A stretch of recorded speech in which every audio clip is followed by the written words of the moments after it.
Hey everyone. When it comes to investing, we are just drowning in noise. There's so much financial news, so many so-called experts, it's overwhelming. So today, we're going to cut through all of that with a really powerful, simple method from John J. Murphy's classic book, The Visual Investor. We're going to learn how to actually see what the market is telling us, right on the chart. Okay, let's just dive right in with this quote, because it says it all. Back before the 2007 crash, you had so many experts, even the Federal Reserve, saying everything was just fine.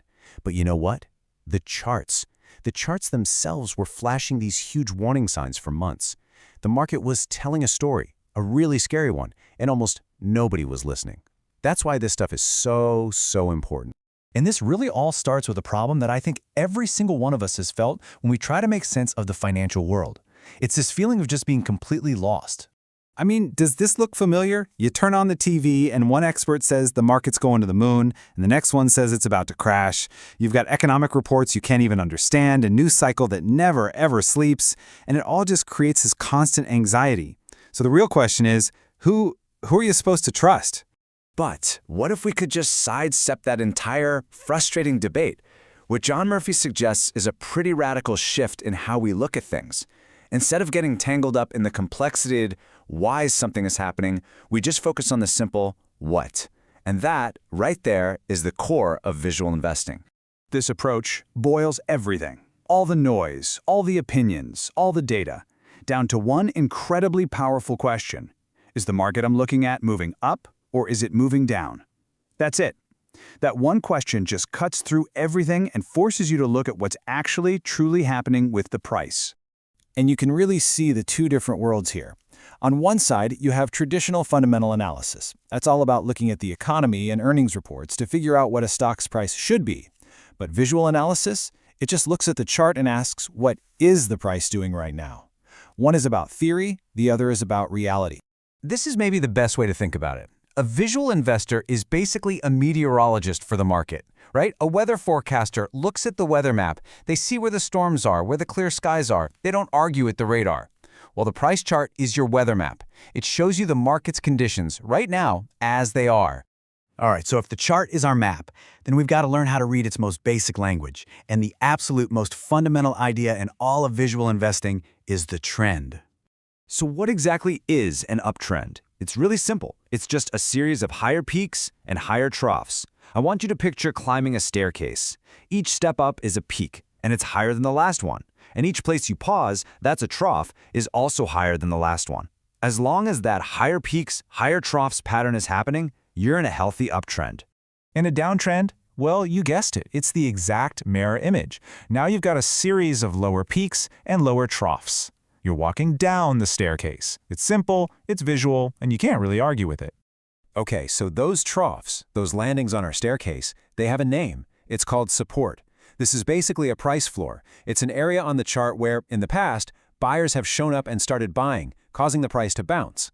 If we go back to that 2007 crisis, the charts of big banks were crashing right through these major support levels for months. That was the visual proof. The chart was screaming that the floor was collapsing, no matter what the experts were saying. And the opposite of that, the peaks or the top of each step, that's called resistance. Think of this as a price ceiling. It's an area where sellers have historically stepped in and taken control, pushing the price back down. So the price runs up, kind of bumps its head on that ceiling, and then pulls back. Okay, so now we can visually spot a trend, and we know about these price floors and ceilings. Now let's add one more really simple tool that works like a fantastic guide, something that helps us confirm the trend with even more confidence. And that tool is the moving average. Now don't worry about the math behind it, just focus on what it does. The best way to think of it is as the market's weather vane. It's this one smooth, curving line that cuts through all the choppy, day-to-day noise to show you which way the wind is really blowing. So how do we actually use this thing? It's pretty simple. In a really strong uptrend, the price tends to stay above that moving average line. The line acts like a moving floor of support. And in a strong downtrend, the price tends to stay below it, and it acts like a moving ceiling of resistance. It's like an instant visual guide to the trend's health. Now you're going to hear about a ton of these different time frames, but there are really two you should know to get started. The 200-day moving average, that's the big one. It's often seen as the line in the sand between a long-term bull market and a bear market. And then you have the 50-day, which is great for tracking the more intermediate trend. So we have our map, we have our trends, our floors and ceilings, and our trusty weather vane. And all of this leads to the real core philosophy of a visual investor. And it really comes down to one word: trust. Trusting what you see. Look, at the end of the day, a price chart isn't some kind of magic. It is simply a visual story of supply and demand.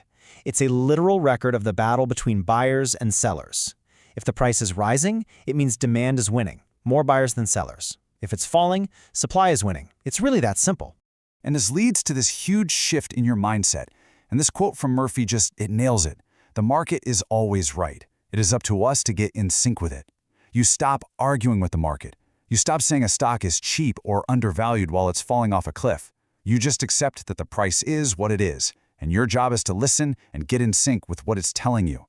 And let's be super clear about this. This is not about finding some crystal ball to perfectly predict the future. Nobody can do that. The goal here is to have a perfectly clear window into what's happening right now, in the present. It's about managing risk by aligning your decisions with the trend that you can actually see with your own eyes. Which brings us to a final thought. A question, really. The next time you hear a financial guru on TV give a hot tip, or you read some breaking news story about a company, are you just going to take their word for it? Or are you going to say, okay, interesting. Now, show me the chart?